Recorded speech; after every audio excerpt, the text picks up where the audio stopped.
ಈ ಒಂದು ವಿಶೇಷವಾಗಿ ದಕ್ಷಿಣ ಆಗ್ನೇಯದ ಒಂದು ತುದಿ ಬೆಳವಣಿಗೆ ಆದರೆ ಏನಾಗ್ಬೋದು, ಇದು ಏನಾಗಬಹುದು ಅನ್ನೋದನ್ನ ತಿಳಿಸ್ಕೊಡ್ತೇನೆ.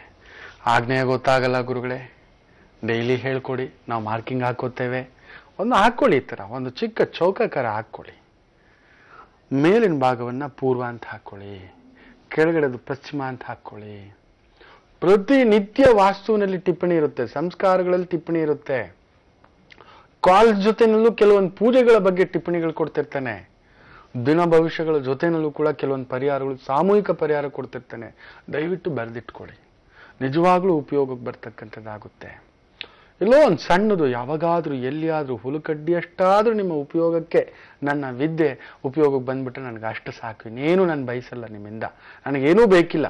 ದೇವರು ಚೆನ್ನಾಗಿಟ್ಟಿದ್ದಾನೆ. ಒಂದು ಕಾಲಘಟ್ಟದಲ್ಲಿ ಬರಿಗಾಲಲ್ಲಿ ಚಪ್ಪಲಿಗೂ ಇಲ್ದಂಥ ವ್ಯಕ್ತಿ, ಜೋಳಿಗೆ ದಾಸೇನಾಗಿದ್ದವನ್ನ, ವಾರಾನ ತಿಂದ್ಕೊಂಡಿದ್ದವನ್ನ ಇವತ್ತು ಈ ಮಟ್ಟಕ್ಕೆ ಹೆಸರು, ಗೌರವ, ಪದವಿ, ಪ್ರತಿಷ್ಠೆ, ಮನೆ, ಕಾರು, ಹೆಸರು, ಕಂಪನಿ ಏನೇನೋ ಮಾಡಿಟ್ಟಿದ್ದಾನೆ. ಅಂದರೆ ರಾಷ್ಟ್ರೀಯ ಅಲ್ಲ ಅಂತಾರಾಷ್ಟ್ರೀಯ ಮಟ್ಟದಲ್ಲಿ ನನ್ನ ಹೆಸರಿರ್ತಕ್ಕಂಥ ಒಂದು ಪ್ರಭಾವ ಅಂದರೆ ನನಗೂ ಆಶ್ಚರ್ಯವೇ. ಆ ದೇವಿ ಪವಾಡವಷ್ಟೇ, ಇದು ನನ್ನದಲ್ಲ. ಅಂಥದ್ರಲ್ಲಿ ನೀವು ಕೂಡ ಒಂಚೂರು ಗೆದ್ದು ಬಿಟ್ಟರೆ ನನಗಷ್ಟೇ ಸಮಾಧಾನ. ನಾನಲ್ಲ, ನೀವು ಗೆಲ್ಲಬೇಕು. ಗುರುವಿನ ಆದ್ಯ ಕರ್ತವ್ಯ ಅದು ಇರಲಿ. ಈ ಒಂದು ಆಗ್ನೇಯ ಅಂದ್ರೇನೆ ಈ ಪೂರ್ವ ದಕ್ಷಿಣದ ಈ ಒಂದು ಮೂಲೆ, ಈ ಮೂಲೆ ಏನಾದ್ರೂ ಬೆಳೆದಿದ್ರೆ ನೋಡಿ, ಆಗ ನಾವು ಅತಿ ಮುಖ್ಯವಾಗಿ ಹೇಳ್ತೀವಿ, ಇಲ್ಲೊಂದು ಬೌಂಡ್ರಿ ಹಾಕೊಂಡು ಕಟ್ಕೊಬಿಡ್ಬೇಕು. ಬೆಳೆದಿದೆ, ಜಾಗ ಸಿಕ್ಬಿಟ್ಟಿದೆ, ಆರಾಮ್ಸೆ ಅಂತ ಬಿಟ್ಟು ಹೀಗೆ ಹೇಳೋದು ಬಿಟ್ಟು ಹೀಗೆ ಮಾಡಿ ಈಗ ನೀಟಾಗಿ ಕಟ್ಕೊಬಿಟ್ಟಿರ್ತೀರಾ. ಅದರಿಂದ ಆಗೋ ಅನಾಹುತ ಏನು ಗೊತ್ತಾ? ಒಂದಾದ ಮೇಲೊಂದರಂತೆ ಒಂದಾದ ಮೇಲೊಂದರಂತೆ ಕೋರ್ಟ್ ತಗಾದೆಗಳಿರುತ್ತೆ. ಖಂಡಿತ ಆಗ್ನೇಯ ಬೆಳೆಸಿದ್ರು, ಬೆಳೆಸಿದಂಥ ಜಾಗಕ್ಕೆ ಈ ಥರ ಹಾಕೊಂಡು ಹಿಂಗೆ ಎಳೆದು ಹಾಕೊಂಡು ಕಟ್ಟಿದ್ರು ಬೆಂಕಿನ ಜಾಸ್ತಿ ಮಾಡ್ಕೊಂಡಾಗೆ. ನೋಡಿ, ಒಂದು ಅಡಿಗೆ ಮಾಡಲಿಕ್ಕೆ ಒಂದು ಹಿತವಾದ ಬೆಂಕಿ ಇಡಬೇಕು. ದೋಸೆ ಮಾಡಲಿಕ್ಕೇನೆ ಇಷ್ಟು ಬೆಂಕಿ ಅಂತ ಬೇಕಿರುತ್ತೆ. ಇಡ್ಲಿ ಮಾಡಲಿಕ್ಕೆ ಇಷ್ಟೇ ಬೆಂಕಿ, ಇಷ್ಟೇ ಕಾವು ಕೊಡಬೇಕು. ಬೂಂದಿ ಮಾಡಲಿಕ್ಕೂ ಇಷ್ಟೇ ಅಂತ, ಖಾರ ಬೂಂದಿ ಮಾಡಲಿಕ್ಕೂ ಇಷ್ಟೇ ಅಂತ, ಕಡಲೆ ಬೀಜ ಮಾಡಲಿಕ್ಕೂ ಇಷ್ಟೇ ಅಂತ, ಒಗ್ಗರಣೆ ಮಾಡಲಿಕ್ಕೆ ಇಷ್ಟೇ ಅಂತ ಅನ್ನೋದಿರುತ್ತೆ. ಬಜ್ಜಿ ಮಾಡ್ಲಿಕ್ಕೂ ಇಷ್ಟೇ ಅಂತಿರುತ್ತೆ, ಮುರುಕ್ ಮಾಡ್ಲಿಕ್ಕೂ ಇಷ್ಟೇ ಬಿಸಿನಲ್ಲೇ ಇಡಬೇಕು, ಆ ಬಿಸಿನಲ್ಲೇ ಎಣ್ಣೆ ಕಾದಿರ್ಬೇಕು, ಅದರಲ್ಲೇ ಬಿಡಬೇಕು ಅಂತ. ನೀವು ಬಜ್ಜಿ ಬಿಸಿನಲ್ಲಿ ದೋಸೆ ಸುಡ್ಲಿಕ್ಕೆ ಹೋದ ಅಂದ್ರೆ ರೋಸ್ಟ್ ಆಗಿ ಎಲ್ಲ ಬಿಸಾಕ್ಬೇಕಷ್ಟೆ. ಮುರುಕು ಬಿಸಿನಲ್ಲಿ ಮಾಡೋಕೆ ಹೋದ ಅಂತ ಇಟ್ಕೊಳ್ಳಿ ನೀವು ಕಡಲೆ ಬೀಜನ, ಸುಟ್ಟು ಕುರುಕಲಾಗ್ಬಿಡುತ್ತೆ, ಇಲ್ಲ ಬೇಯೋದೇ ಇಲ್ಲ ಅನ್ನತಕ್ಕಂಥದ್ದು.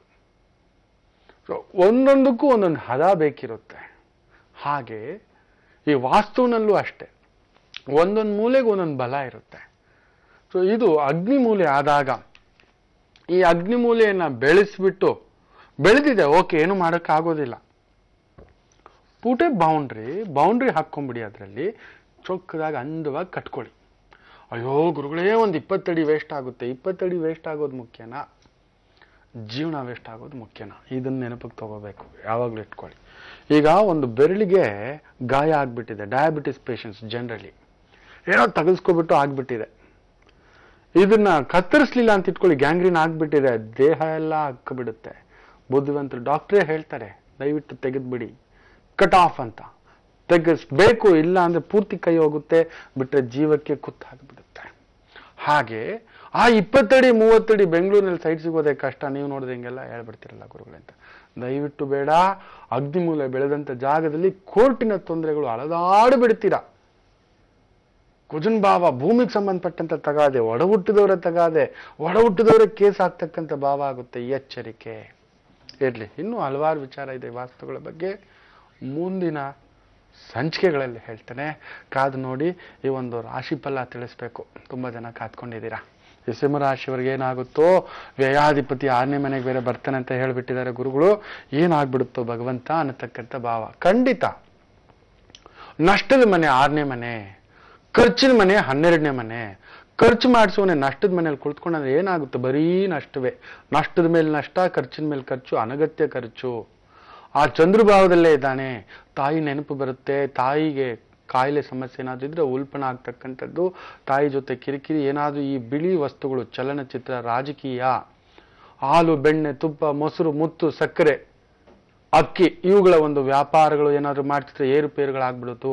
ಟ್ರಾನ್ಸ್ಪೋರ್ಟ್ಗೆ ಸಂಬಂಧಪಟ್ಟಂತ ವ್ಯಾಪಾರ ವ್ಯವಹಾರಗಳು ಮಾಡ್ತಿದ್ರೆ, ಟೂರಿಸ್ಟ್ಗಳಿಗೆ ಏಜೆಂಟ್ ಆಗಿ ಕೆಲಸ ಮಾಡ್ತಿದ್ರೆ, ಬುಕ್ಕಿಂಗ್ ಮಾಡ್ತಿದ್ರೆ, ಆ ಒಂದು ಏಜೆನ್ಸಿ ತಗೊಂಡು ಬುಕ್ಕಿಂಗ್ ಮಾಡ್ತಿರ್ತಾರೆ, ಸ್ವಲ್ಪ ಪರ್ಸೆಂಟೇಜ್ ತರ ಎಲ್ಲ ಕೆಲವರು ಪಾಪ. ಸೊ ಅಂತ ಒಂದು ವ್ಯಾಪಾರ ವ್ಯವಹಾರಗಳು ಮಾಡ್ತಿದ್ರು, ಏರುಪೇರು ನಷ್ಟಗಳನ್ನ ನೋಡ್ತಕ್ಕಂಥದ್ದು. ಯಾರೋ ಹೇಳಿದ್ರು ಬುಕ್ ಮಾಡಿದ್ರೆ ಕ್ಯಾನ್ಸಲ್, ಅಯ್ಯೋ ಏನಪ್ಪಾ ಇದು ಆಯ್ತು ಅನಗತ್ಯ ಅಂತ ಎಚ್ಚರಿಕೆ. ಇನ್ನು ಕನ್ಯಾ ರಾಶಿಯವರಿಗೆ ಲಾಭಾಧಿಪತಿ ಪಂಚಮದಲ್ಲಿರೋದು, ಮಕ್ಕಳಿಂದ ಒಂದು ವಿಶೇಷ ಲಾಭವನ್ನ ನೋಡ್ತೀರಾ. ಹಿರಿಯರ ಆಶೀರ್ವಾದ ಸಿಗ್ತಕ್ಕಂಥದ್ದು, ಪ್ರಗತಿ, ಪ್ರತಿಭೆ, ಯಶಸ್ಸು, ವಿಶೇಷವಾದಂಥ ರಾಜಸನ್ಮಾನ. ಸಾರ್ವಜನಿಕ ಇಲಾಖೆನಲ್ಲಿದ್ರೆ, ಸಾಮಾಜಿಕ ಕಲ್ಯಾಣ ಇಲಾಖೆನಲ್ಲಿದ್ರೆ, ಈ ಮ್ಯಾಟ್ರಿಮೋನಿಯಲ್ಸ್ ಅಲ್ಲಿ ಕೆಲಸ ಮಾಡ್ತಿದ್ರೆ, ಮ್ಯಾಟ್ರಿಮೋನಿಯಲ್ಸ್ ಅಲ್ಲಿ ಕೆಲವರು ಪೌರೋಹಿತ್ಯ ಮಾಡಿಸ್ತಿರ್ತಾರೆ, ಹುಡುಗ ಹುಡುಗಿ ಸೇರಿಸ್ತಕ್ಕಂಥದ್ದು, ಹೊಂದಾಣಿಕೆ ಮಾಡಿಸ್ತಕ್ಕಂಥದ್ದು, ಇಲ್ಲ ಹುಡುಗ ಹುಡುಗಿ ತೋರಿಸ್ತಕ್ಕಂಥ ಮಧ್ಯವರ್ತಿ ಕೆಲಸ ಮಾಡ್ತಿರ್ತಾರೆ.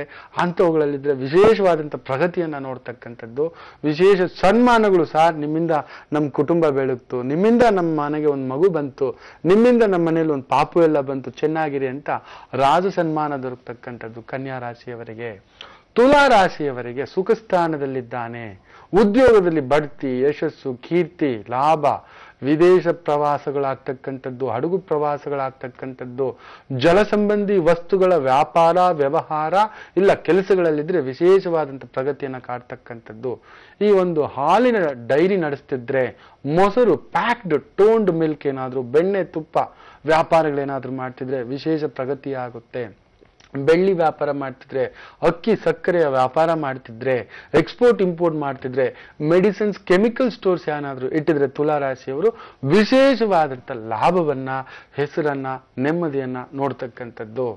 ಇನ್ನು ವೃಶ್ಚಿಕ ರಾಶಿಯವರು ಅತಿ ಮುಖ್ಯವಾಗಿ ಭಾಗ್ಯಾಧಿಪತಿ 3ನೇ ಮನೆಯಲ್ಲಿ ಇದ್ದು ಭಾಗ್ಯಸ್ಥಾನವನ್ನೇ ನೋಡ್ತಿದ್ದಾನೆ. ತಂದೆಯಿಂದ ಬಳುವಳಿ ಬರ್ತಕ್ಕಂಥದ್ದು, ಬಾಮ್ಮ ಗೌರಿ ಹಬ್ಬಕ್ಕೆ ಬಂದಿರಲಿಲ್ಲ, ಉಗಾದಿ ಹಬ್ಬಕ್ಕೆ ಬಂದಿರಲಿಲ್ಲ, ಯಾಕೋ ಈ ನಡುವೆ ನಮ್ಮ ಮನೆ ಕಡೆನೆ ಬಂದಿಲ್ಲ ಅಂತ ಅವರೇ ಖುದ್ದಾಗಿ ಹುಡ್ಕೊಂಬಂದು ಏನಾದರೂ ಸಿಹಿ ಕೊಡ್ತಕ್ಕಂಥದ್ದು, ಫಲತಾಂಬೂಲ ಕೊಡ್ತಕ್ಕಂಥದ್ದು, ತಂದೆಯಿಂದ ಒಂದು ಆಸ್ತಿಯ ಬಳುವಳಿ ಬರ್ತಕ್ಕಂಥದ್ದು, ಬಹುಮಾನದ ಬಳುವಳಿ ಬರ್ತಕ್ಕಂಥದ್ದು. ನೀವು ಮಾಡ್ತಕ್ಕಂಥ ಯಾವುದೇ ವ್ಯಾಪಾರ ವ್ಯವಹಾರಗಳಲ್ಲಿ ಯಥೇಚ್ಛ ಲಾಭವನ್ನ, ಯಥೇಚ್ಛ ಯಶಸ್ಸನ್ನ, ಕೀರ್ತಿಯನ್ನು, ಅದರಲ್ಲೂ ಸಂಗೀತಗಾರರು, ಕಲಾಕಾರರು, ರೈಟರ್ಸ್, ಲೆಕ್ಚರರ್ಸ್, ಟೀಚರ್ಸ್, ಪ್ರೊಫೆಸರ್ಸ್, ತತ್ವಜ್ಞಾನಿಗಳು, ಸೈಕಾಲಜಿಸ್ಟ್ಗಳು, ಡಾಕ್ಟರ್ಗಳು ತುಂಬ ವಿಶೇಷವಾದಂಥ ಲಾಭ, ಹೆಸರು, ಗೌರವವನ್ನ ಪಡಿತಕ್ಕಂಥ ಒಂದು ದಿನ. ತುಂಬ ಸ್ವಚ್ಛಂದವಾಗಿರುತ್ತೆ ಮನಸ್ಸಿವತ್ತು, ತುಂಬ ಪರಿಪೂರ್ಣ ಶುಭ್ರತ, everything is on my hand ಅನ್ನೋ ಥರ. ಧನುರಾಶಿಗೆ ಅಷ್ಟಮಾಧಿಪತಿ ವಿಕ್ರಮ ಸ್ಥಾನದಲ್ಲಿ ಕುಳಿತಿದ್ದಾನೆ. ಏನಾದರೂ ಕುತ್ತಿಟ್ಟು ಬಿಡ್ತಾನ, ತೊಂದರೆ ಮಾಡಿಬಿಡ್ತಾನ.